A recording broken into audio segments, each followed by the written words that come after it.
Hey there, Boozmeisters. Welcome back to the Peach Pod After Dark.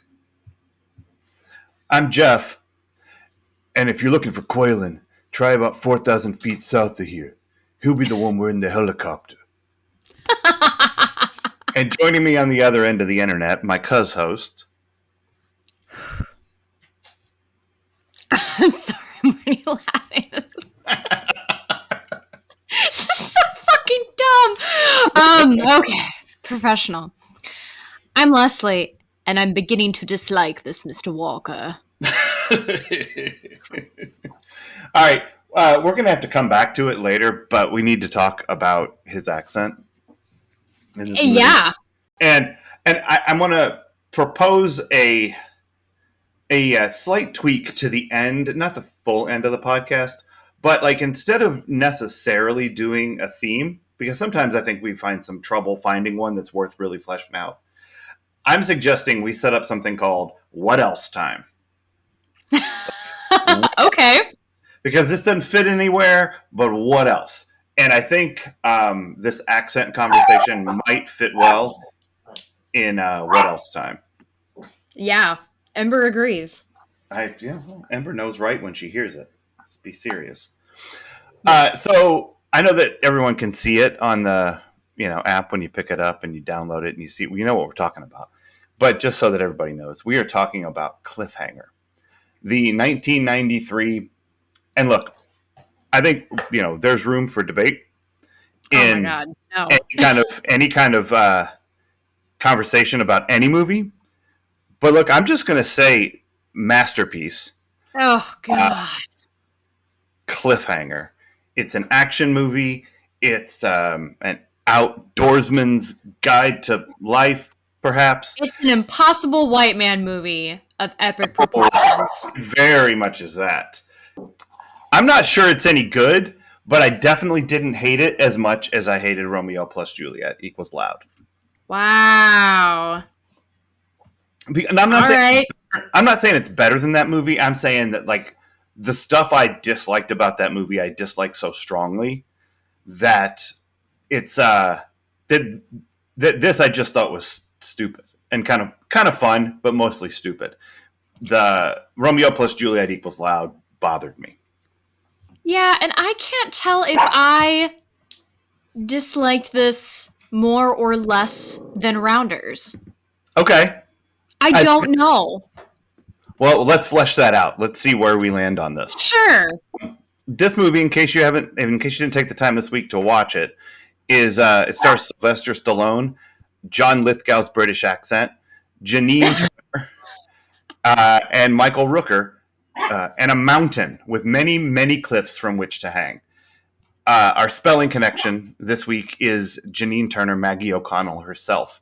She was on an episode of The Love Boat. Interesting double Janine Turner connection here is that Charles Rosen was a producer on Northern Exposure. Oh, interesting. Yeah, I think it'd be interesting at some point to compare and contrast those two shows because they're not the same. Like they're real different types of shows. And for one person to be involved, I think is kind of interesting. But indeed. Yeah. So that's our spelling connection. And we watched it because this week when you watched the camping trip, Brandon cliffhangered and had to be saved by Dylan. Cliffhung. Or he could have put his foot down and walked up the little ledge. Brandon could have. Yeah. But he lost a shoe for no reason. He did. He lost a shoe for the ills of a generation. It was a symbolic shoe loss. Much like the symbolic glove loss or, glove kept in this case. Oh, that's right. Yeah, there was... Man, I don't know what this fucking movie... All right. I hate that I rewatched that. So let's talk about... So here's what this movie's about, just broad strokes. John Lithgow has a crew of people steal money from the mint, I guess, but like while it's in transit from an airplane, because that's the least complicated way to steal money. And the money falls out and lands on a mountain, but there's a tracker, and so like the bad guys are looking for it, and the mountain rescue people are looking for the bad guys because they don't know they're bad guys because they think they're victims of being stuck up with the snow and the weather coming in and can't bring the chopper up. It's too windy. But on the other side of the mountain, it's just fine. Yeah. And one of those two of those mountain men's, Michael Rooker and Sylvester Stallone, they're like genius cliffhangerers, and uh, and so John Lithgow's accent needs their help to retrieve the 3 crates of stolen money equaling $73 or something. I mean, it had to have been more money than what was in there to make this plan worth it. Meanwhile, Sylvester's character is getting over the trauma of letting go of Michael Rooker's girlfriend over a crazy amount of rocks and air. Yeah. Okay, let's talk about this. Um, I have Did thoughts he about need this it? opening scene, but okay, no, 100% no. Thank you. Thank you. Did not Yeah, need it. I wanted to get to that, but I didn't know that you were already there. Oh, yeah. It doesn't do anything at all. Nope. From a story standpoint, the fact that that Sylvester Stallone's been off the mountain for a year doesn't matter a bit once Nope. the action of the movie gets started. The fact that he and Michael Rooker are have had a falling out because of the dead girlfriend situation doesn't matter a bit. It's totally boring, and quite frankly, I'm gonna throw it on the card. It's sexist. Well, there's no reason. yeah. This just how it's written. And it's a nitpicky thing, to be sure. But again, if you look at it and the fact that it's not needed, I mean, and you know what you come away from it thinking? My God, if she had just calmed down. Right. And that's terrible.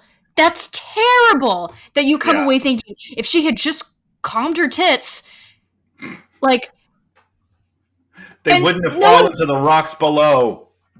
No one would be calm in that situation. Also, I don't know what the hell could have happened to that metal to make it break that way, but I thought this was going to lead to some kind of undercover murder, that Michael Rooker was really trying to kill her, and he craftily put in this break, because that's how improbable it seemed to me.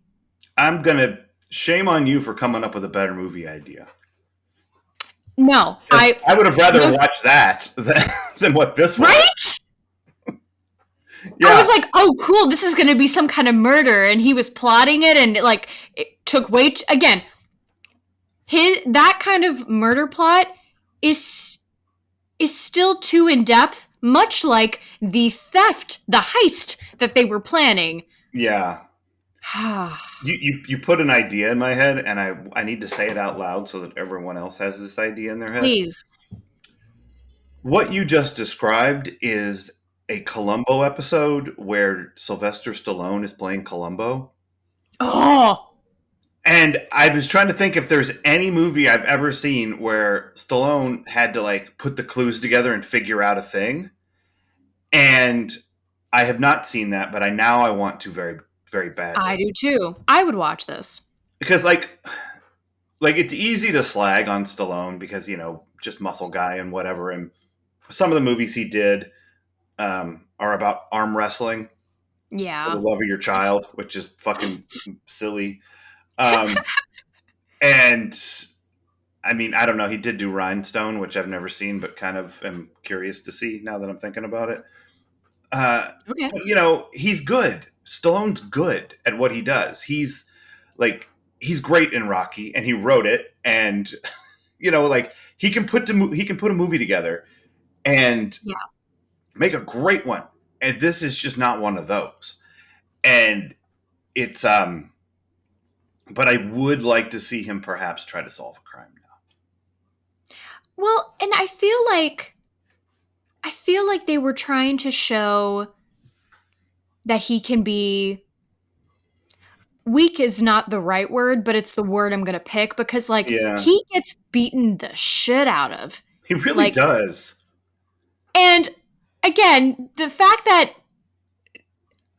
granted you can have all those muscles and still have a hard time at that altitude and that angle pulling someone up, like it Right. makes total sense why he couldn't save her. Sure. Uh, Yeah. but then when you see him getting beaten up by these peons, I'm like, Right. really? This Yeah. is acting. This is weird acting for him. I feel like he can do better than just be like, "Hey, I can lose a fight." Um, Like I felt like there was some kind of idea in the heart of this that I just don't think ever made its way to the surface. Like yeah, there was like he wanted to go someplace, but he didn't. He just ended up making Die Hard on a mountain. And and like worse. much worse actually. Yeah. And this was not the only like Die Hard Anna that came after Die Hard. Like it launched sort of its own subgenre of movies, but like there was Die Hard on a bus, which was Speed, and Yeah, Die Hard on a boat, which was Speed 2, and then Die Hard on a boat underwater, which was Under Siege. I mean, there were lots of these kind of movies, confined space or yeah, confined space in some way, lone hero having to fight off the bad guys who are doing something. Um, and it's a formula that can work really well and be really fun. And Die Hard is great, yeah, but this one failed in a few ways, and I'm wondering because I was thinking about this earlier, like the different ways that, and I hate to just compare this to Die Hard, but I mean, it does it to itself. yes, it Um, does. so why is Die Hard better? Okay, the setting, the setting of Nakatomi Tower. I know what it is. I understand what floors they're on. I know why some of the floors are vacant. I know where the How party long it is. takes to get between them? Right. Yeah, I The understand. timing of it makes Mhm. sense. It does. And all of that leads to the tension because you know that like what he is sneaking around in and how close he is to them and all of that stuff. This mountain is weird. It's everything that they find is like 10 feet away from where they happen to be standing when they take out the doohickey. Yeah. Only up a little bit so that someone has to hang on a cliff in order to get there. Uh huh. And I think that the mountain sucks. Like it's a shitty mountain. I don't want to mountain shame, but that's a shitty mountain. Not just because it killed Sarah. Who's Sarah? She that That's the lady at girl the in the beginning? beginning. I'm Yeah, I sorry. don't I'm know. still traumatized from it. It's I awful. understand. No, I mean I get it. R.I.P. Sarah. Justice for Sarah. Yeah. Um, I'm going to be thinking about her next time I'm indoor rock climbing and I fall from 3 feet high unexpectedly. yeah. Well, but when you land, if there's a glove in your hand, that's gonna be some spooky shit. You're gonna be like, "Where did this glove come from?" Where did it come I've been cliffhangered. from? Dun dun. Boom, boom, boom. I don't know. How much do you hate the mountain? Tell me why the mountain is stupid. The mountain is stupid Or tell me how because it's great. I mean, I don't want to tell you what you think of the mountain. But the no, mountain is I think the stupid. mountain is stupid because humans are covering it faster than they should be. The A mountain is supposed lot. to be this insanely large and tumultuous beast. Mm-hmm. I mean, it takes out so many people. Probably not as Yeah. many as guns, shout out to Right. America. Um, but but yeah, these humans are taking over this mountain, which maybe is why the mountain wants to seek revenge Yeah. and calls forth Storm to because this is now an X-Men movie. Yeah. It's I mean, crazy. technically, it could be a Marvel film because Yondu and Stack are in it. That's right. I'm making this movie better. Every word out of your mouth makes this movie better. But they call forth storm, and the mountain says, "Storm, rain down on these terrorists." Right, but only on this side of the mountain because Maggie's got to fly that helicopter. Yes, Actually, and also make fucking sure. Frank has to fly that helicopter. R.I.P. Frank. Oh, Justice for Frank, Frank. justice for Frank. But yeah, make sure the snow is warm on this big muscly man that is about to scale you, because for some reason he didn't think to wear layers underneath his jacket. Well, he did. He wore a tank top over the top of another tank top. Oh my god. That's layers. I mean, I I feel bad for costumes cuz I'm sure I would like to think that they were like, I mean, he'd be wearing layers under this jacket. No, nope. Sylvester will wear a tight t-shirt. That's Give me right. that. Off your We need, back. we need But muscles. he would die. He would have been dead before he even climbed that. I'm Yeah. sorry. And I want to talk about him being shirtless, but first, I just want to real quick ask: do we know why there was a bridge and a ladder on parts of this mountain? Indiana Jones, baby. I mean, I don't remember them explaining it. It's just that, like, on this one spot there was a ladder, and on this other spot there was a That's bridge. right.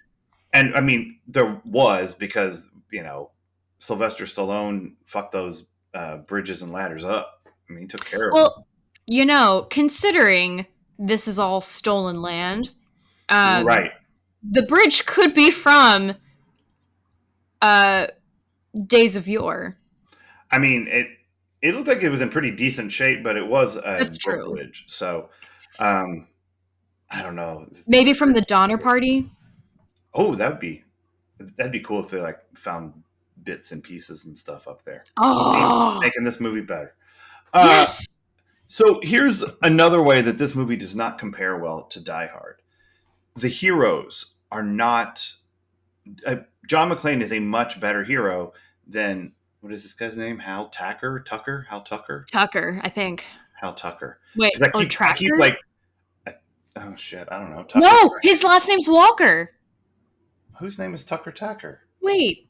Oh my Somebody's god, we name don't is even know the names of these characters. somebody's name's Tucker Tacker in this thing. No, he's Gabe Walker. Michael Rooker is Hal Tucker. See, there you go. Oh. I knew there was a Tucker in there someplace. Um, so I lost my train of thought on Because John Stallone. McClane is. Oh yeah, he's so much more interesting. Like you get, and some of this is, I think, the fault of the dialogue, which I want to talk about. But Yes. there is like that opening scene of Die Hard.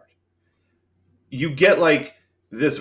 He's landing on the plane, and the guy next to him is like, "Oh, he gives the whole backstory. I'm coming out here to see my wife. She kind of gave up because I'm an asshole. She stayed here, maybe trying to win her back, But like, oh, cross country flights are a bitch. When you get here's what you do: take your shoes off, squeeze your toes into the carpet. Like it really kind of grounds you, makes you feel good, and you get like all of this character stuff plus this thing that's going to pay off later in like the best way. You know, like Not he's for him. barefoot. He's only barefoot because of this conversation. So all of that stuff that he has to go through, walking on the broken glass and all that stuff, and doing it barefoot, makes him so much more badass. And it's because he was sort of caught there. Yeah. But Stallone takes off his shirt, which is like taking off your shoes. Well, they make him. They for make some, him right. which is not, again, it doesn't make sense. No, it doesn't make any sense. And you don't see ever that was difficult for him. Except for like when he walks into the cabin and he's like, "Oh, I'm cold." And they put on a Oh sweater. my god. The acting in that moment. I believed he should have been much colder. I was like, you've gotten a dialect coach. I see it. I commend you for it. Maybe dial it back. Yeah, it was. I don't know, but like you don't see a consequence for him having his shirt off. You just see he's ripped, and Yeah. muscles isn't a character trait. tell that to Hollywood. Mm, that's fair. I mean, and he's like, he's out there. He's gonna try to save their lives anyway because that's what his job was. Like, he's a cliff-hanging mountain guy. Like, His job is mountain like Kansas Beach. it really is. His job is mountain. And but he would like, even if you didn't like put him in a bad position, he'd still try to save everybody's life because that's who he is. But he's not interesting in any way at all. No. No, you really don't get much about him. You don't get anything about him really other than like this friendship, which didn't really feel like much of a friendship considering he was skeezing on his friend's girlfriend. Right. Well, I mean, she Uh, kissed him. I yeah. mean, and wouldn't you? I mean, look at those muscles. I'm see, I'm weird. I don't particularly like super muscly men. You're more Kelly Taylor, less Jackie Taylor. Yeah. If I feel like you're going to crush me in bed, that's going to Right. be a problem for my anxiety, so no thank you. Gotcha. Um, I would, yeah. I'm gonna let that sit. I like the snort that came with it too. That's pretty nice. Um, I was totally distracted when you were saying that dirty thing you just said, uh,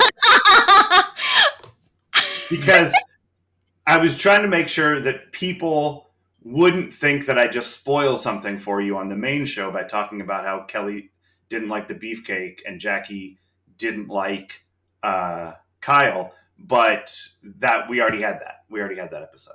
So Yeah, we yeah, did. they know that you know that Jackie likes the beefcake and you like the Kelly, and that Except dirty thing that you Mel just is not a beefcake, so that'll be interesting. that's true. I mean, he is the number 3 oral surgeon in all of Los Angeles. So Heyo. yeah, something to be I said don't for know. that. Um, we sidetracked a little, and that's okay.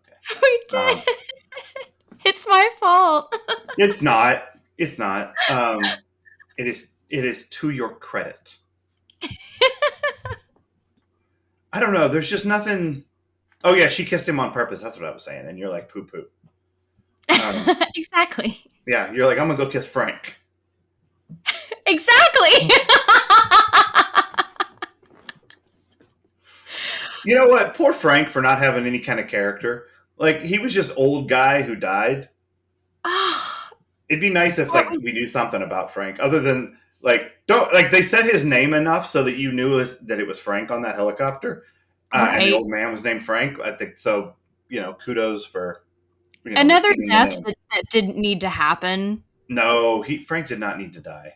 Nobody needed to die in this movie. Um, Screenwriter, perhaps. But John Lithgow's accent was really trying to become a conqueror. So let's talk about the villain because Hans Gruber is so much better of a villain than John Lithgow's Yes. accent. Yeah.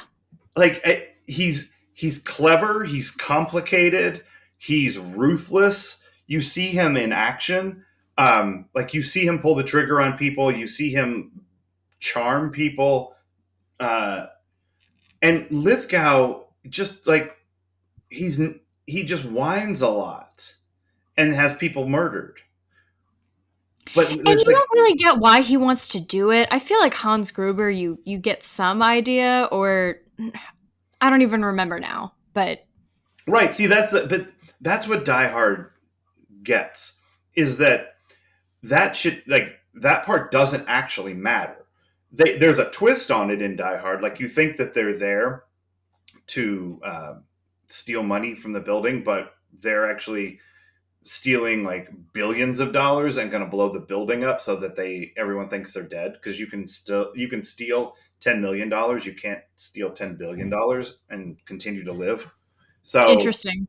yeah, but like none of that stuff matters because Hans Gruber, like he's doing a thing and you know it.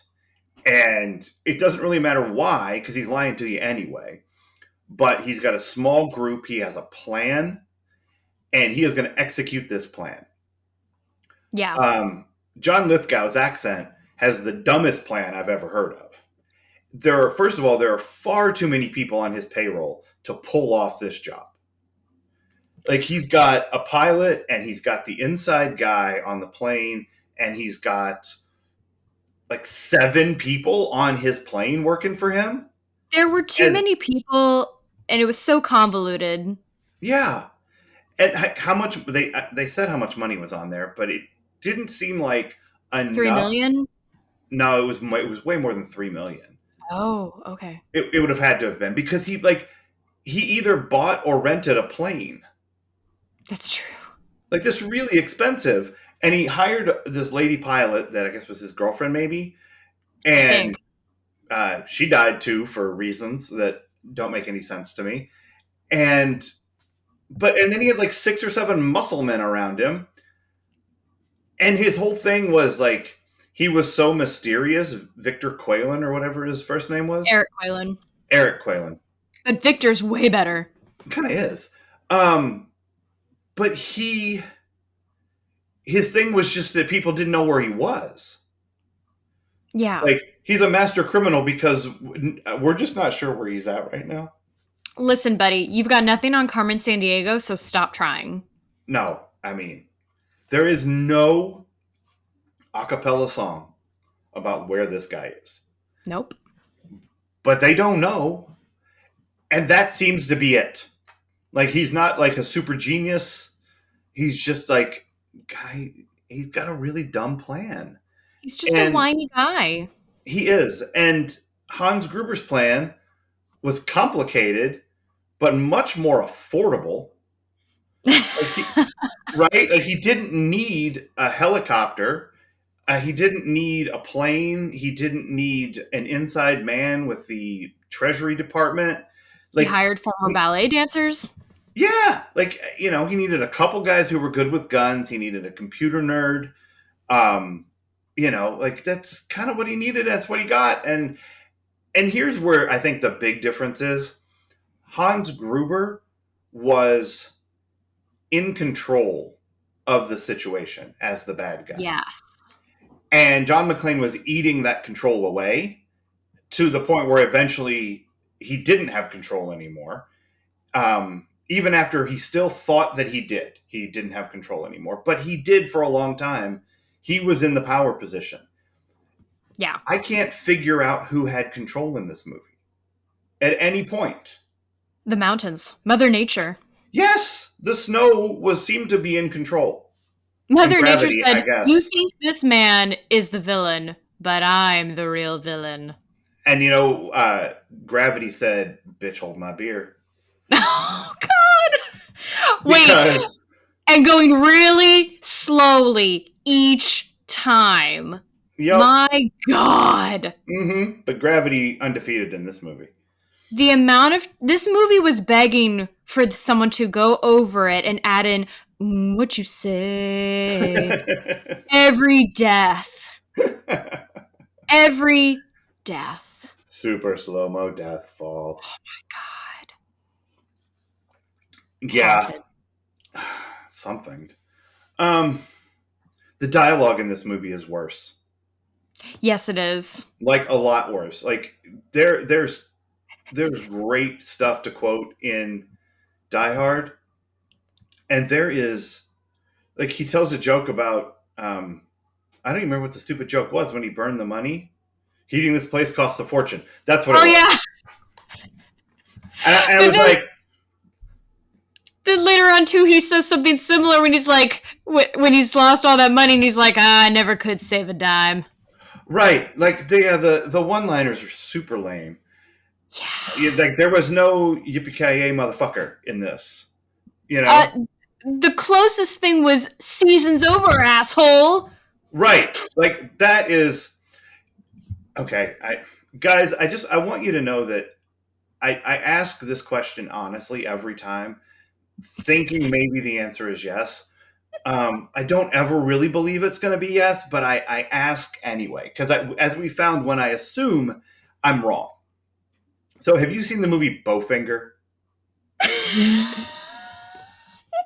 No. Okay, you should. It's really fucking funny. It's Steve Martin and Eddie Murphy. Okay. and Eddie Murphy plays an action star and his very nervous half brother. And Steve Okay. Martin plays a guy who's just trying to get this low budget movie off the ground. And the only way that he can get it greenlit is if he gets Eddie Murphy's action hero star to be in it. So the whole movie is him and his crew shooting this movie, Chubby Rain, um, Oh my god. with by getting Eddie Murphy in the background and him not knowing he's in this movie, and and then sometimes doing close up shots or like body shots of his brother playing him. The movie is so fucking funny. It's really smart about Hollywood and script writing and like film production. You will honestly love this movie. All Uh, right. but the Eddie Murphy character, like all he wants is his hasta la vista baby. Oh, okay. He's like, how come Schwarzenegger gets hasta la vista baby? I got no hasta la vista baby. And so like they try to pitch this movie to him, like he's like, I think I might get this wrong, but he's like, I think I want my thing to be die suckers or something like that, like something real Yeah. lame. But he just wants his hasta la vista baby, and that's what Stallone wants in this. He wants his hasta la vista baby, his yippee ki motherfucker. But he gets this place is take a fortune to heat. Yep. It's just it's pretty rough. Um, the other thing that this dialogue of this thing made me think about, have you watched much anime?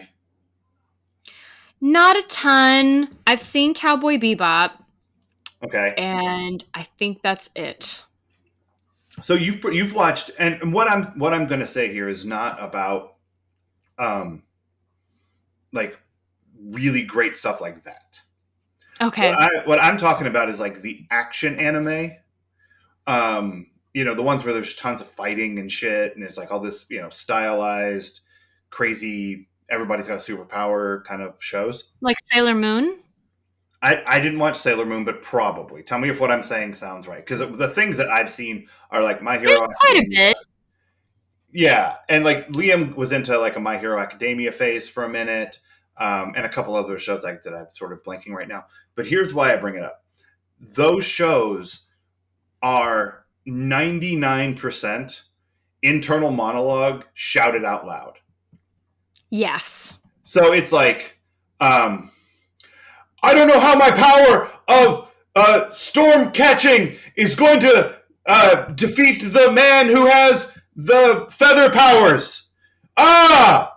And like, and the feather powers guy is like, oh, my family honor is at stake because of the feather powers and how the wind has taken the feathers. And like, they just scream their motivations like all the time Yeah. while they're like punching people and whatnot. It's And an older film thing, I feel. it can be. I mean, Or I've seen it, Shakespearean. Not to but, white it up, but like but that's like a that stuff, yeah, they do that, but it's like, it's so, that's what this movie is. It's like every line of dialogue is either this is my character trait or this is my motivation. It's yeah. like everything that is said is kind of one of those two things. And so it's real just dumb. Like you feel stupid watching it. I mean, here's where I feel like dudes could also cry sexism because it's totally machismo. Uh-huh. It's stupid. It's belittling to these actors, Yeah. honestly. Yeah, these Like actors are great. Like they are. And there's you know, so many great John Lithgow, Sylvester Stallone, Michael Rooker, and Janine Turner performances out there that this is a blight on, like, it should be forgotten. like I was thinking again about or I was thinking of the woman who plays Jessie, but her moment with the bats, which anyone Huh. would have that reaction suddenly Right. having bats. Like, but again, all of that is kind of used as a device of like, oh, he's the real hero though. She's being super brave and awesome for going along with this, but don't forget, he is the Right. hero. Yeah. And so that's stupid. But then on the other hand, you have these lines like to then make them sound stupid and like jocks and as if they don't have any better thing to say. Yeah, yeah. It, and honestly, the bats. I think I texted you this at the time, but the bats were Indiana Jones's snakes. Yes.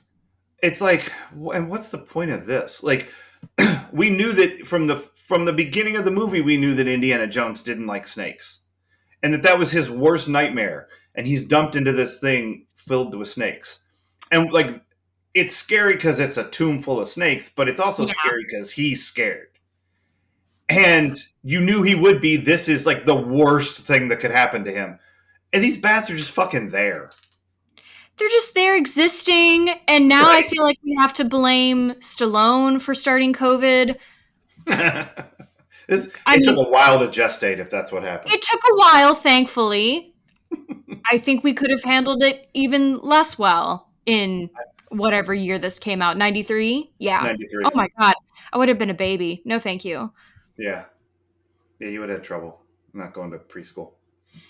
I mean, I'm serious though. Like, they're, that's No, not for good. sure. It wasn't good for those kids. Nope.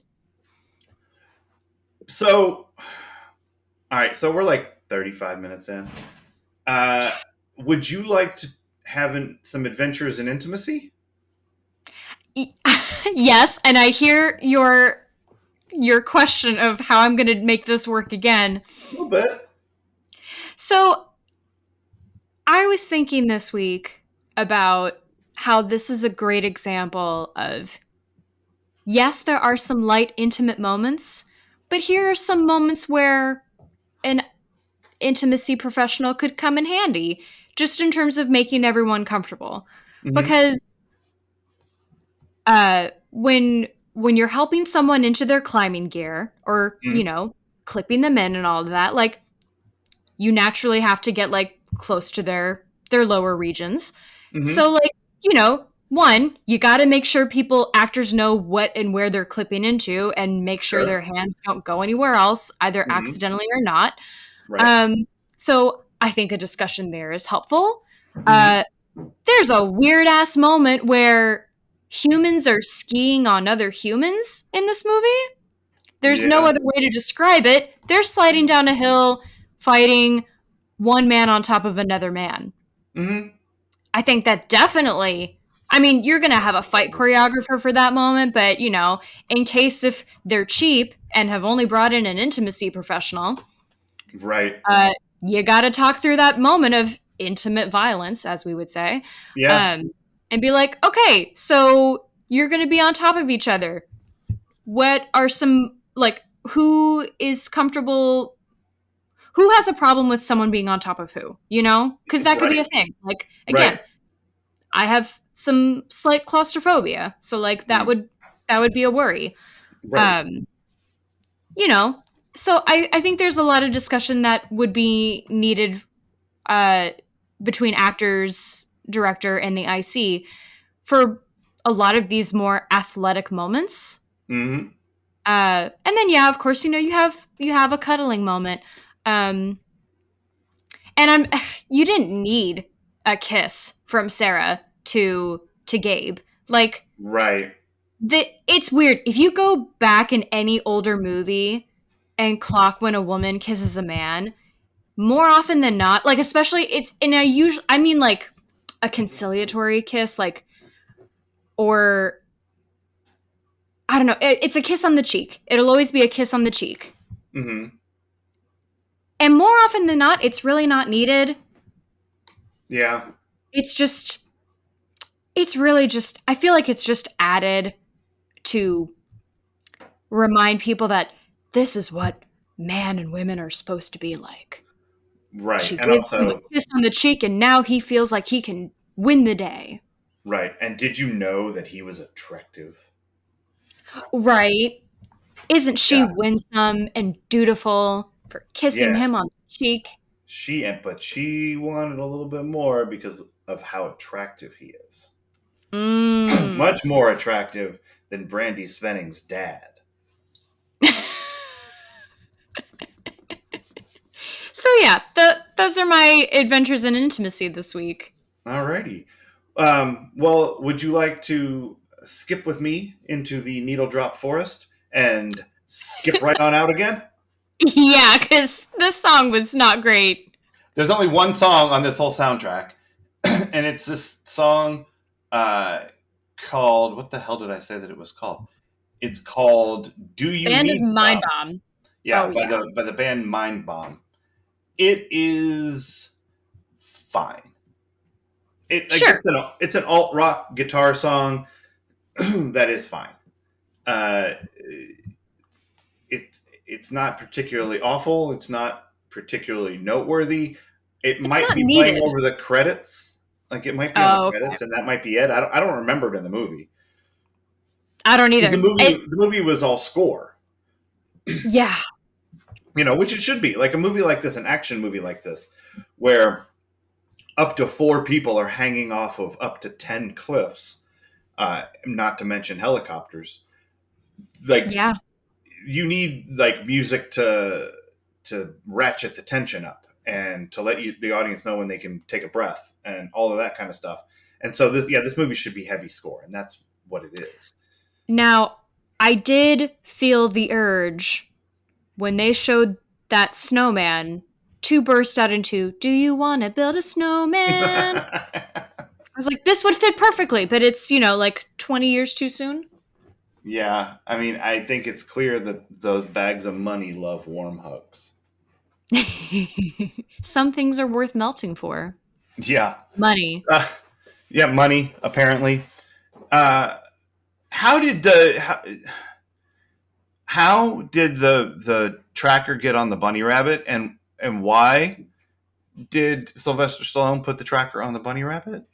Wait, I didn't infer it as the tracker got on the bunny. I thought the tracker was there and then the bunny just popped up like, hey, what's going on? No, the tracker was on because you notice how like the tracker dot was hopping around all over the place, and he's Oh like, "What the hell's going on?" no.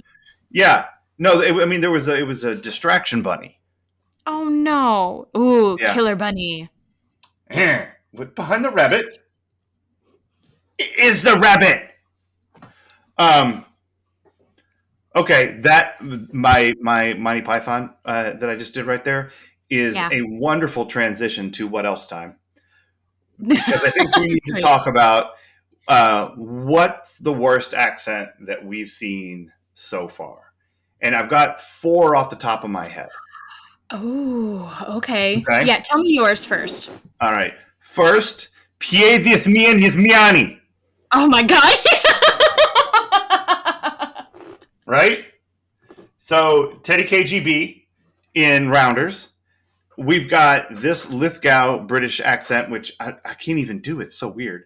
We've Which, got, okay, yeah. I will say, he gets better when he plays Winston Churchill on The No, Crown. Lithgow can do a British accent. This British accent is a mess. I don't know what it is. Or I would guarantee they didn't have a dialect coach. I don't think. Yeah, no, that they had to have mountain people coaching. Yeah. Okay, or Brenda in the Laverne episode where she Oh, does accents under the tree and then has a yeah. Laverne accent. That's pretty terrible. Or Yeah. Nancy Travis being from England in 3 Men and a Baby. Oh, I didn't think that was terrible, but I again, think I have, it's a pretty bad English accent that I just assumed was the real way British people talked because I was like 11. you know, it He's a is baby. disappointing to me that I have a degree in theater and studied dialects, and yet you're hearing that better than I am. Oh yeah, I don't know. It's just But very that's strange. good. Well, good for you, not great for me. Right. I need to step it up. You know, yeah, those are. I can't think. We haven't had a ton of dialects, at least not ones that stick out to me. Yeah. But Well, Brenda's usually is the ones that pretty stick out are bad. bad. Yeah. I'm gonna give her. She was young, and they Uh, probably thought it was funnier for her to be bad. maybe. Or they. New York accents are also really hard. Like that's one I struggled with in college. Sure, sure. Yeah, and I'm not saying I'm great at any of these. I'm decent with dialect if I like think about it, but I haven't been trained or anything. Um, I'm mostly being nice because I'm currently working on a French dialect, and ah, I'm scared that karma will bite me in the ass if I say mean things about people who will never hear this. right. Um, but Yeah, no, that I think you know what I'm gonna actually go with uh, John Malkovich's is the worst. but it's 100% my favorite. Oh yeah, I mean people love it. Yeah, it's like it's one of the best parts of that movie that you didn't like at all. Ooh, Nope. okay. What else? Time. Did you like this less than Rounders? Yes, Okay, I good. did Good like for it less Rounders. than Rounders. Go Good. Rounders. I agree. Rounders is better than this. You know why too? Because I didn't feel at all inclined to do any research into this one. Right. Well, I was like, what's the research? I'm It's exactly. But like with Rounders, I really wanted to understand why I didn't care for it. uh And hopefully you don't hear me shaking the table. I'm really trying not to huh. hit it. With this one, I was like, it's pretty clear. The only way to sell this dialogue is to add Muppets in. Yeah, that'd be fun. And then also just like, yeah, it just too machismo for me. Rounders at least, I mean, yeah, it had more depth. Well, and also Rounders had a story that made sense, Yeah. and it had characters with motivations that weren't money good, shooting good. Um, They did it, about the same amount of work on their female characters as they did in Cliffhanger, but you yeah, know, that's true. That's true. we're still on the struggle bus there, people. Yeah, and this one's before that, but not a lot before. Yep. Um, yeah, it. I don't. I was thinking as I watched it, maybe this movie's salvageable if it just doesn't have any dialogue. Like maybe you could rewrite all the dialogue and turn it into something that makes more sense, or that has more emotional weight to it, or whatever. Um, but the mechanics of the plot don't really work either. I mean, you've got three tasks to complete, so that's pretty standard. Like Hmm. that's a way that you can structure the story, which they do, but there's no appreciable difference between each of the three tasks. They're just like you have to go a little bit up over there, and I'm going to try to kill you while you do it, and Yeah. some of my dudes are going to die, and then we're going to move on to the next one, Yeah. and you're going to destroy the money. And so it's like it's just the things that happen don't build on one another.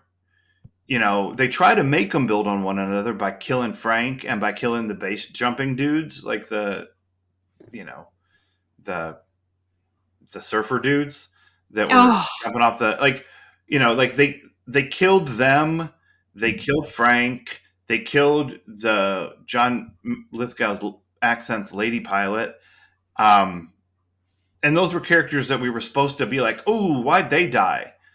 But they right. just died. Unceremoniously. Yeah, and I'm sure someone is going to remember where they were, like where the bodies landed. But it's not like they've got trackers on them that can be followed by the tracker doofus. Oh, those are left to the wolves now. The I wolves got know. them. I like that mountain had 8 wolves and a bunny on it. Okay, when those wolves popped out, I think my head went into my hands. I was Hmm. like, really? Oh, God. It Yeah, was one thing after the next. it really, really was. And everything that was after the previous thing wasn't any better or worse. It was just No. a thing. This is why you know what? And this could be a theme, but this is why we need to leave nature alone Sure. I mean, because it this will is kill you. this is supposed to be thematically man versus nature, and it's supposed to be thematically, greed, for lack of a better term, is bad. Um, you know, I was on nature's side in this. yeah, I mean, they all could have gone. It would have been okay, except for Janine Turner. I like Janine Turner. Yeah.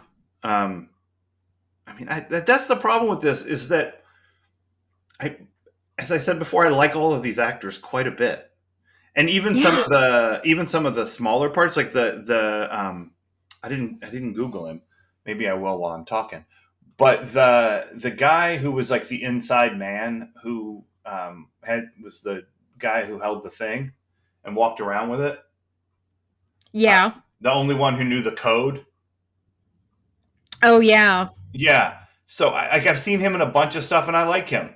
So yeah, I don't know. It's kind of a shame that all these people who are so good were in this piece of nonsense. You know, everyone's got to have one bad egg, Yeah. one questionable piece on their resume that they can all get together and look back on and go, oh wow, that was something. I mean, the crazy thing about Stallone is like he has a bunch of those. Like this and Over the Top and Demolition Man is widely derided. And like he's just done a lot of movies that are flaming piles of poo, but he's also done like great movies. You know, like Yeah. his the middle point is probably still towards the good for how good the good movies were, but Hmm. he has got a bunch of terrible ones and a bunch of great ones. And I don't know how many he has that are just like living in the middle there. Yeah. Interesting. Yeah, I don't know, but this is definitely on the not as good side of um, like I would say if you put like a teeter totter board on the peak of one of these mountains, and this would be on the bad side of the teeter totter on the top of the mountain. Yeah. Well, probably that part of the mountain where there was a ladder. Yes. Because how else Yes. are you going to get up there to put the teeter totter on? You need the ladder. Yep. Wow. It's a very silly movie. Uh, do you have an EST for this movie? I do, and I'm quite proud of it Oh, I can't wait to hear it. because it's multifaceted. Oh wait, oh, I feel like I might know what it is, but go ahead.